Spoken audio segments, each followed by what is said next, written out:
الله عليه وسلم قال: إن الله رفيق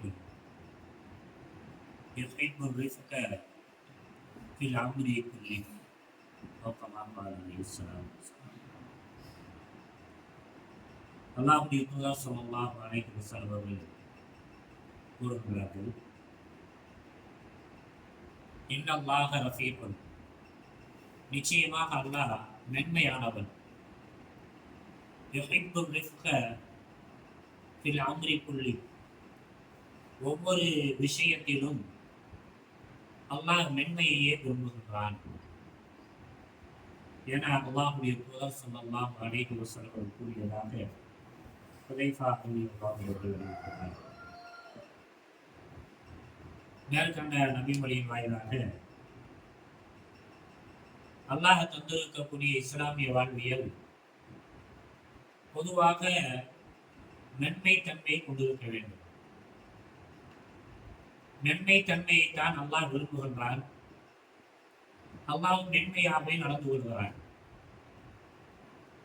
அல்லாஹ் படைத்து இந்த மனித சமுதாயத்தையும் ஜின் வர்க்கத்தையும் தன்னை வணங்குவதற்காக வேண்டி என்ற காரண காரியத்தை சொல்லியும் கூட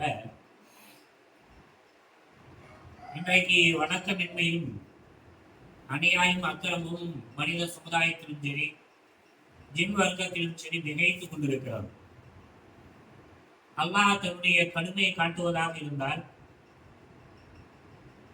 ஒரு நொடி பொழுது கூட இந்த பூமியில வசிக்கக்கூடிய எந்த ஒரு மனிதனும் நிச்சயமாக வாழ்ந்திட முடியாது. உடனடியாக சடனாக அழித்தொழிக்கப்பட்டிருப்பான். அல்லாஹ்வுடைய அந்த மென்மை தன்மை தான் காலம் தாழ்த்தி கொண்டிருக்காது, இன்று இல்லை நாளை அவன் மாறலாம் என்று சொல்லக்கூடிய மாற்றத்தை எதிர்பார்த்து வந்தவன் அல்லாஹ் ரப்பு சுப்ஹானஹு வ தஆலா மென்மை போக்கை கடைபிடிக்கிறான். எனவேதான் அல்லாஹ்வுடைய தூதர் ஸல்லல்லாஹு அலைஹி வஸல்லம் ஒவ்வொரு காரியத்திலும் அல்லாஹ் மென்மையை விரும்புகிறான். அல்லாஹ்வுடைய தூதர் ஸல்லல்லாஹு அலைஹி வஸல்லம் ஒருபோதும் அல்லாஹ்வுடைய கட்டளைக்கு இணங்க தண்டிப்பது என்று சொல்லக்கூடிய அந்த நிலையை தவிர்த்து மற்ற எல்லா நிலைகளிலும் அல்லாஹ்வுடைய தூதர் ஸல்லல்லாஹு அலைஹி வஸல்லம் மென்மையை மட்டுமே கையாண்டிருக்கிறார்கள். யாரிடத்திலும் கடுமையை காட்டியதாக வரலாற்றிலே அவர்களுக்கு எந்த ஒரு இடமும் இல்லை. எந்த அளவுக்கு என்று சொன்னால், பள்ளி மஸ்ஜித் நபவியில மக்கள் எல்லாம் அமர்ந்திருக்கிறார்கள். அல்லாஹ்வுடைய தூதர் ஸல்லல்லாஹு அலைஹி வஸல்லம் அவர்கள் மக்களுக்கு பாடம் நடத்தி கொண்டிருக்கிறாங்க. ஒரு காட்டரபி கிராமப்புறத்து அடைந்து வருகிறார். பள்ளிக்குள்ளாக ஏறி வந்து கீட்டினுடைய மறைவில ஒண்ணுக்கு அடிக்க ஆரம்பிக்கிறார், சிறுநீர் கழிக்க ஆரம்பிக்கிறார். சஹாபாக்கள் எல்லாம் வெகுத்திலிருந்து அடிக்க கிளம்புறாங்க.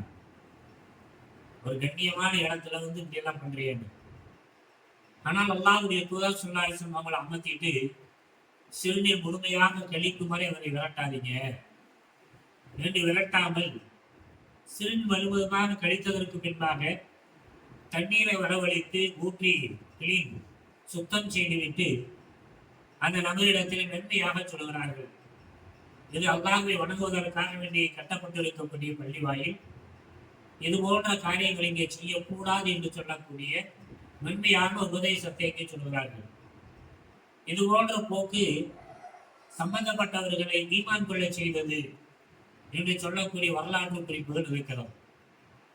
ஆக அல்லாஹ்வுடைய தூதர் ஸல்லல்லாஹு அலைஹி வஸல்லம் அவர்கள் அல்லாஹ்வால் தண்டிக்கப்பட வேண்டும் என்று சொல்லக்கூடிய அந்த கட்டங்களை தவிர்த்து மற்ற எல்லா கட்டங்களிலும் இயல்பாக மென்மை போக்கோடுதான் அவர்கள் நடந்திருக்கிறார்கள். மேலும் அல்லாஹ்வுடைய தூதர் ஸல்லல்லாஹு சொல்லி காட்டுவாங்க, மென்மையாக நடந்து கொள்ளுங்கள், உங்களின் மீது அல்லாஹ் மென்மையாக நடக்க வேண்டும் என்றார். அல்லாஹ் நம்ம மீது மென்மையை கடைபிடிக்க வேண்டும் என்று சொன்னால், நம் மீது மென்மையை அவன் கையாள வேண்டும் என்று சொன்னால், மனிதர்களாகி இருக்கக்கூடிய நாங்கள் மௌக்க மத்தியில மென்மையை கையாள வேண்டும் என்று சொல்லக்கூடிய பாடத்தையும் அல்லாஹ்வுடைய தூதர் ஸல்லல்லாஹு அலைஹி வஸல்லம் சொல்லி காட்டுகிறார்கள். அதே வேளையில கடுமையை காட்டித்தான் ஆக வேண்டும் என்று சொல்லக்கூடிய நிலைமைகள் வருகின்ற போது அந்த இடத்துல மென்மை என்ற பேரில் என்ன செய்ய முடியாது. நாம சும்மனை இருந்துவிடக்கூடாது என்று சொல்லக்கூடிய வரலாற்று நிகழ்வும் அல்லாஹ்வுடைய தூதர் ஸல்லல்லாஹு அலைஹி வஸல்லம் போர்க்களங்களும் அதுபோன்று சிறு வயதாக இருக்கின்ற போது 7 வயது வரை ஆர்வம் மூட்டுவது தொழுகைக்காக வேண்டி 10 வயதாகிவிட்டால் அவனை அடித்து தொலை வைப்பது என்று சொல்லக்கூடிய கடுமையை அல்லாஹ்வுடைய தூதர் ஸல்லல்லாஹு அலைஹி வஸல்லம் காட்ட சொல்லியிருக்கிறார். அதே மாதிரி மனித என்று வருகின்ற போது உபதேசம் செய்யுங்க. உபதேசம் கேளவில்லை என்று சொன்னால் காயம் படாத அளவிற்கு அடிக்க வேண்டும் என்று சொல்லக்கூடிய கடுமையை அல்லாஹ்வுடைய தூதர் ஸல்லல்லாஹு அலைஹி வஸல்லம் கட்டளையாக பிறப்பிச்சிருக்கிறார். அந்த நன்மையை கையாள வேண்டும். பல நேரங்களில் அவசியம் அவர்கள் மீது கடுமையை காட்டினால்தான் திருந்துவார்கள், திருத்தப்படுவார்கள் என்று சொல்லக்கூடிய சூழல் வருகின்ற போது அவர்கள் மீது கடுமையை காட்டுவது அது தகுமானதே என்ற பாடத்தையும் அல்லாஹ்வுடைய தூதர் ஸல்லல்லாஹு அலைஹி வஸல்லம் இங்க நமக்கு கற்றுத் தர்றாங்க.